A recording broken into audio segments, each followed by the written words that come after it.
나의 자녀들아, 너희 속에 그리스도의 형상을 이루기까지 다시 너희를 위하여 해산하는 수고를 하노니, 내가 이제라도 너희와 함께 있어 내 언성을 높이려 함은 너희에 대하여 의혹이 있음이라. 할렐루야, 아멘. 갈라디아서 4장 19절과 20절 말씀입니다. 사랑하는 성도님들과 그리고 시청자 여러분,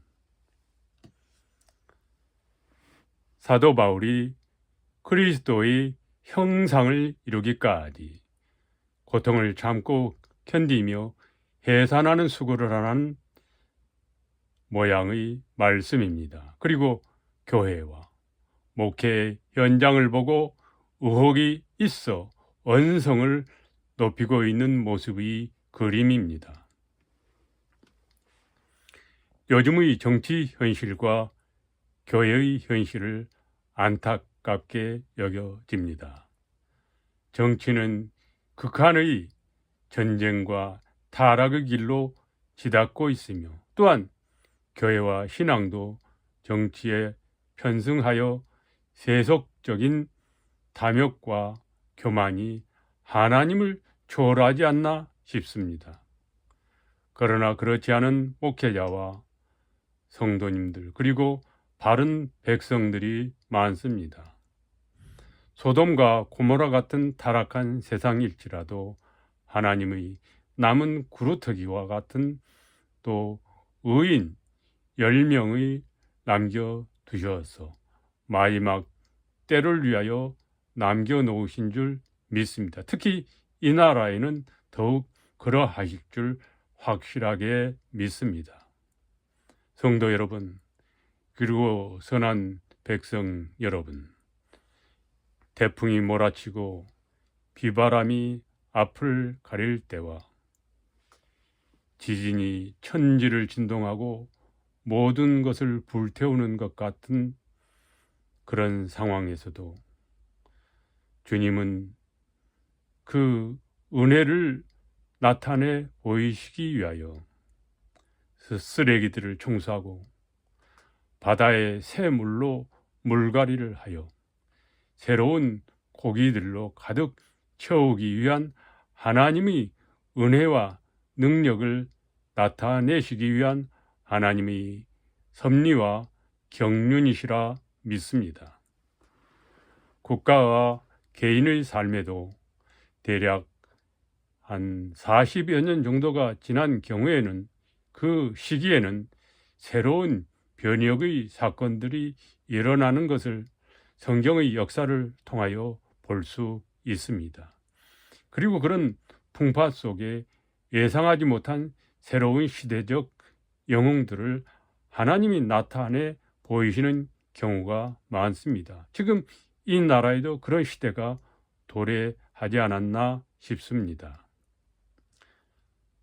백성 여러분, 그리고 성도 여러분, 시청자 여러분, 성경적인 그리스도인의 정치관을 갖기를 소망합니다. 하나님과 예수 그리스도는 보수도 진보도 아닙니다. 우파도 좌파도 더욱 아니고 없습니다. 그리고 성경은 그런 파도 없고 오직 역사는 중단 없이 진보하고 개혁하는 것을 나타내고 있습니다. 그러나 그 개혁은 거의 소리나지 않습니다. 모든 국민들도 또한 어느 파도 아닙니다. 어떤 파도 없습니다. 다만 정치인이 만든 프레임이며 편견일 뿐입니다. 양파도 아니고 대파도 더욱 아닙니다. 역사는 그런 이념과 양념과 쪽파는 모든 인간의 오만과 편견과 탐욕과 거짓의 술책일 뿐이며 플레임화된 공식과 집단 관성의 법칙에 따라 움직이가는 세속의 천박한 정치와 규정으로 변화되어 따라가는 달리는 열차의 한 궤도일 뿐입니다. 예수신앙은 구원과 진리를 알고 받고 얻는 것으로 인하여 이 세상에서 천국 같은 삶을 사는 것이며, 더 중요한 것은 인간의 기본적인 인성과 성품을 하나님과 예수님과 성령님을 알고 닮아 이 세상에서 하나님과 예수 그리스도의 인성과 성품으로 살아가는 것이 더욱 중요합니다. 이것이 이 세상에서 천국 같은 생활을 하는 것입니다. 교리 문제가 물론 이단들을 구분하는 데는 중요하지만 예수 구원의 바탕 위에 첫째는 정직하고 거짓말하지 아니하며, 둘째는 청렴하고 탐욕하지 않으며, 셋째는 서로 사랑하고 용서하며, 넷째는 공정과 공의, 정의로운 그리스도인이 되는 것이 중요한 그리스도인의 도리입니다. 게다가 우리의 믿음의 핵심은 심성과 성품의 질을 높이는 신앙이 되어야 합니다.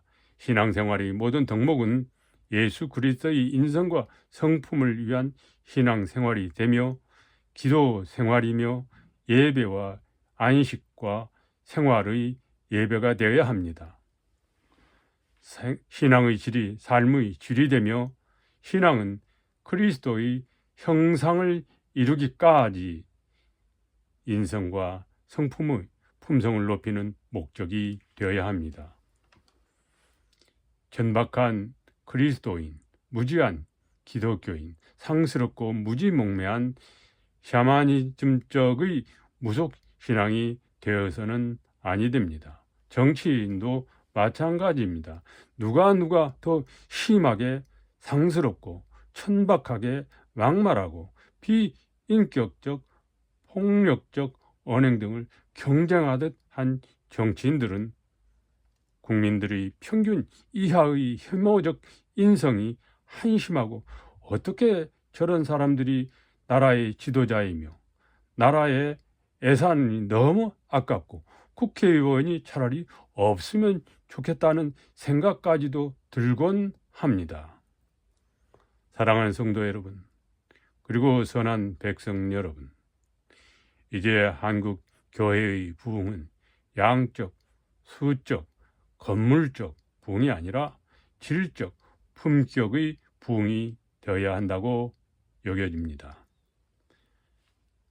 교회가 세속 정치보다 더욱 민주적이고 깨끗하고 투명하고 올바라야 합니다. 민주적 목회가 교회를 개혁하고 질적, 양적 제2의 부흥 시대를 맞이할 수 있을 것이라 생각합니다. 교회 신학에 민주라는 말을 하면 타락한 세속적이며 인본주의 신학이며 이단 신학이라고까지 하지 않을까도 싶습니다. 그러나 성경을 자세히 살펴보면 전혀 그렇지 않습니다. 모세부터 사사기, 즉 사무엘까지는 사사들의 시대였습니다. 사사들이 백성들의 지도자였습니다. 그러나 백성들이 왕을 달라 할 때 하나님은 왕의 정치 제도를 거부하셨습니다. 사사라는 말은 재판장, 즉 판사라는 말입니다. 판사들만 바로 서도 나라는 크게 흔들리지 않습니다. 마지막 보루인 사사들, 판사들 재판이 바르지 못하면 나라의 근본이 바로 서지 못합니다. 혼란이 옵니다. 이제 교회와 신학은 바르게 개혁적인 신학과 교회와 목회가 되어야 합니다. 타락한 세속적 부흥은 부흥이 아닙니다. 기복주의와 은사주의 신학과 목회는 예수님이 보실 때는 참 되지 못하며 거짓이며 위선입니다. 이단의 발흥을 부추길 뿐입니다. 아멘, 할렐루야, 아멘, 아멘, 감사합니다. 아멘.